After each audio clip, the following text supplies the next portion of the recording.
কি কি? Indefinite, continuous, perfect, perfect continuous. এখন দেখো যদি আমরা আসি ইনডিফিনাইট,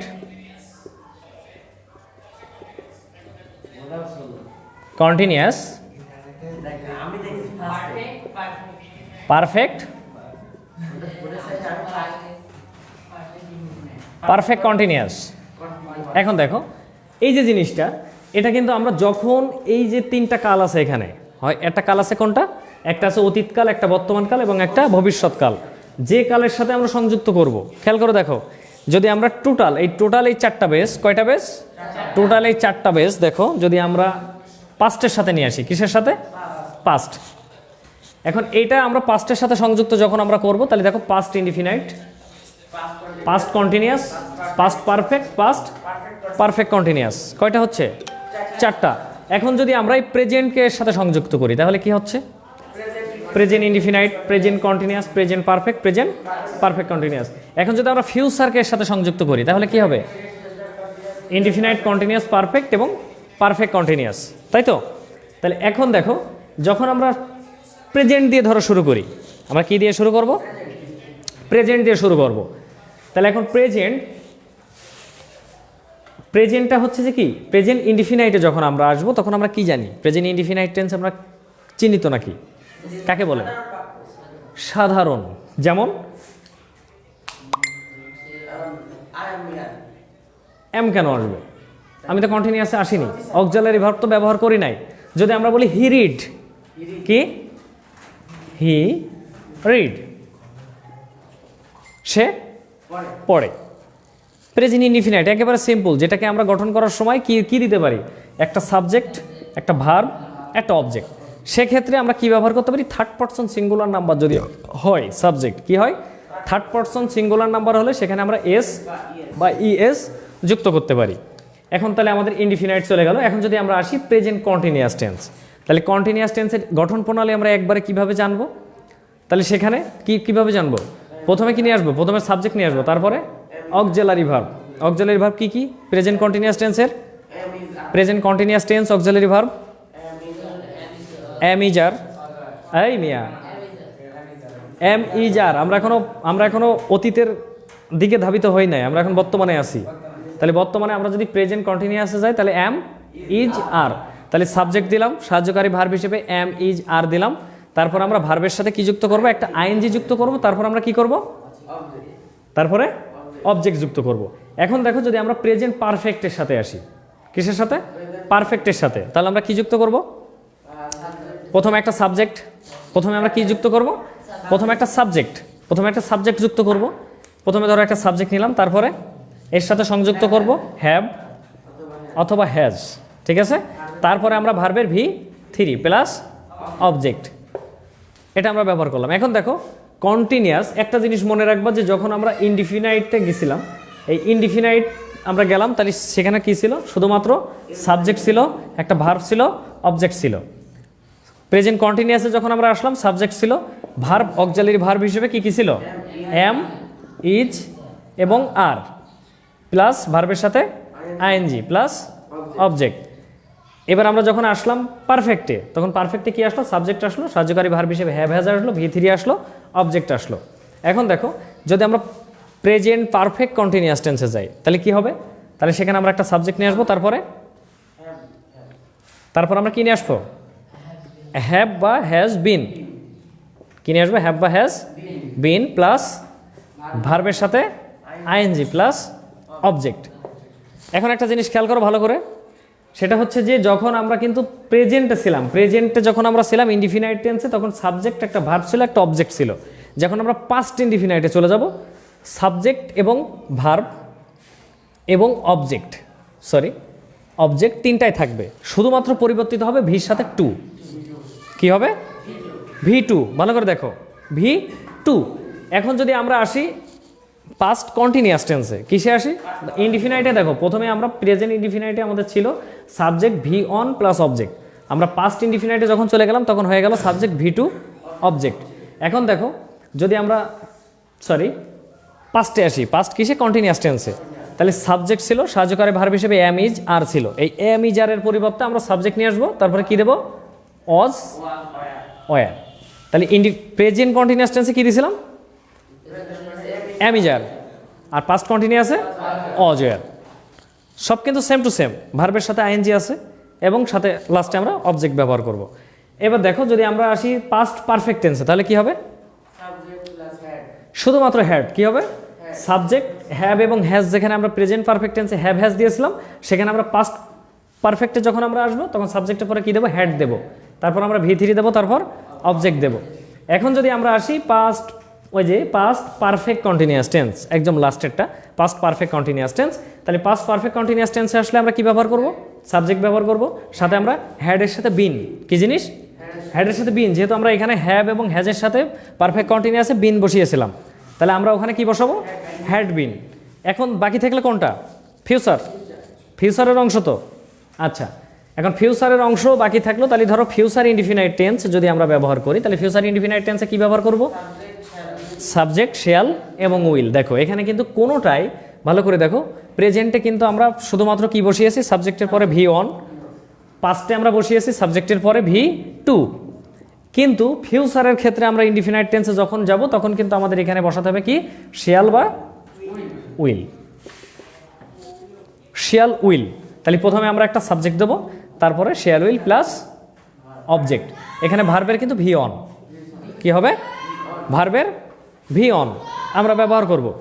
তাহলে এখন দেখো ফিউচার ইনডিফিনাইট টেন্স আমাদের হয়ে গেল। এখন যদি ফিউচার কন্টিনিউয়াসে আসি তাহলে কি হবে? Subject, subject plus shall be অথবা উইল বি। হ্যাঁ শিওর, আসো। শ্যাল বি, উইল বি, ভার্বের সাথে আইএনজি প্লাস অবজেক্ট। তাহলে কি হলো? প্রথমে আছে সাবজেক্ট, তারপর শ্যাল বি, উইল বি, ভার্বের সাথে আইএনজি প্লাস অবজেক্ট। এখন যদি আমরা আসি ফিউচার পারফেক্টে, তাহলে আমরা কি দেব? সাবজেক্ট প্লাস এই যে শ্যাল বা উইল, এর সাথে আমরা কি যুক্ত করব? Have plus V3 plus object. এখন যদি আমরা আসি ফিউচার পারফেক্ট কন্টিনিউয়াস টেন্স, তাহলে কি হবে? Subject plus shall have been, will have been, plus ভার্বের সাথে আইএনজি প্লাস অবজেক্ট। কন্টিনিউয়াস মিন হচ্ছে আইএনজি, মানে পারফেক্ট মানে কি? পারফেক্ট মানে V3, কিন্তু পারফেক্টের সাথে যদি আবার কন্টিনিউয়াস সংযুক্ত থাকে তাহলে আমরা কি দেবো? আইএনজি। ভালো করে দেখো, পারফেক্টের সাথে যদি, হ্যাঁ V3 সাথে আইএনজি দিবা কেন? হ্যাঁ V3 সর্বনাশ করেছে না? V3 সাথে তুমি কেন আইএনজি দিবা? আইএনজি যখন আমরা যোগ করি তখন তো ভার্বের V1 হয়ে যায়, বেস ফর্ম হয়ে যায়। V3 তো শুধু পারফেক্ট অংশে, প্রেজেন্ট পারফেক্ট, পাস্ট পারফেক্ট এবং ফিউচার পারফেক্ট, এই তিনটা অংশ V3। কিন্তু যখন আমরা প্রেজেন্ট পারফেক্ট কন্টিনিউয়াসে আসব তখন V1 প্লাস আইএনজি। বোঝা গেছে?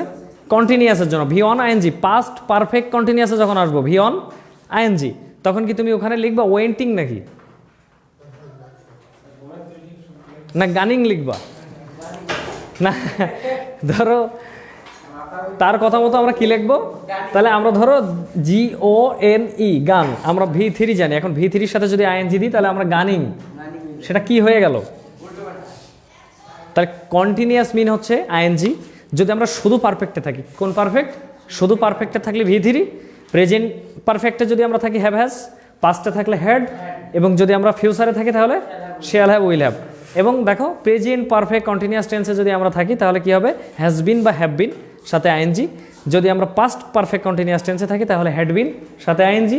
এবং যদি ফিউচার পারফেক্ট কন্টিনিউয়াস টেন্সে থাকি তাহলে shall have been, will have been, ভার্বের সাথে আইএনজি প্লাস অবজেক্ট। তাহলে মুছে দিলাম। হ্যাঁ আচ্ছা, লেখাপড়া চলছে তো ভালো? কতটুক? এক্সাম প্রস্তুতি কেমন? হ্যাঁ প্রচুর জোশ নিতে হবে, কারণ এক্সামে শোনো, এক্সামে ভুল যাওয়ার কোনো সম্ভাবনা থাকা যাবে না। কি যাবে না? কোনো সম্ভাবনা থাকা যাবে না।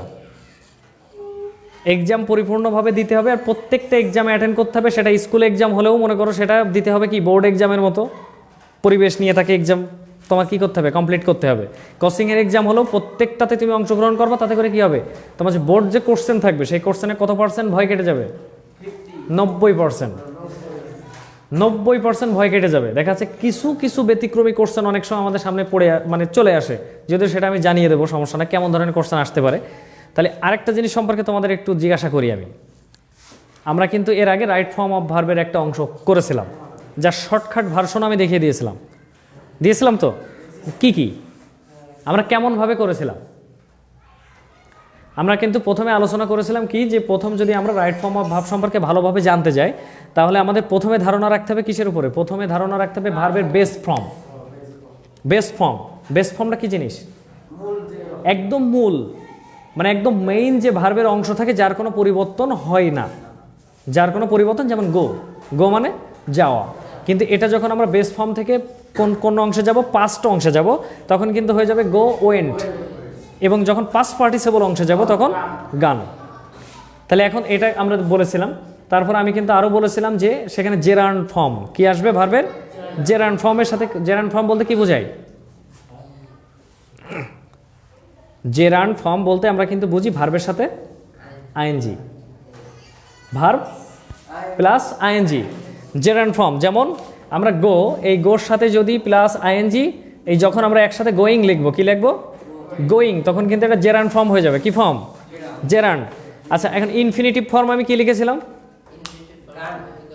কেন ইনফিনিটিভ ফর্ম আমি বলেছিলাম যেটার আগে টু থাকে, কি থাকে, টু, তারপরে যুক্ত হয় তার সাথে একটা ভার্ব।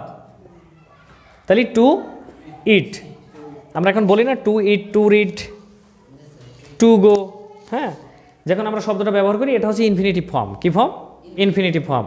তাহলে এখন আমরা যদি এরপরে আসি টু ডু ভার্ব, তাহলে টু ডু ভার্ব বলতে আমরা কাকে চিনি, ডু ডাজ বা ডিড, তিনটাকে, হ্যাঁ, ডু ডাজ বা ডিড, এই তিনটাকে আমরা চিনি। আমরা কি চিনি, খেয়াল করো, ডু ডাজ এবং ডিড, এটা কি টু ডু ভার্ব। যখন আমরা টু হ্যাভ ভার্বে আসি তাহলে কি হবে, হ্যাভ, হ্যাজ এবং হ্যাড, সাথে শেয়াল হ্যাভ, উইল হ্যাভ। কোন জিনিসটা আসবে, শেয়াল হ্যাভ, উইল হ্যাভ। তেমন আমরা এইগুলো বাদ দিয়ে যতগুলো আমাদের সামনে আসবে সেগুলো আমাদের কি ভার্ব আসে, টু বি ভার্ব। এইগুলো বাদ দিয়ে, যেমন আমরা টু ডু ভার্ব বাদ দিলাম, টু হ্যাভ ভার্ব বাদ দিলাম, বাদ দেওয়ার পরে ভার্বের base form, past form, past participle form সবগুলো বাদ দিয়ে আমাদের যে অংশগুলো থাকতেছে দেখো সেইগুলো আমাদের কি আসতেছে, টু বি ভার্ব। এখন যদি আমরা আসি মডাল এবং সেমি মডাল, কোন জায়গায়, মডাল এবং সেমি মডাল ভার্ব। তাহলে মডাল ভার্ব বলতে বা সেমি মডাল ভার্ব আমরা কি জানি, can, could, may, might, shall, should, will, would, ought to, তারপরে হচ্ছে তোমার ডিয়ার, নিড, মাস্ট, আমরা তো চিনি।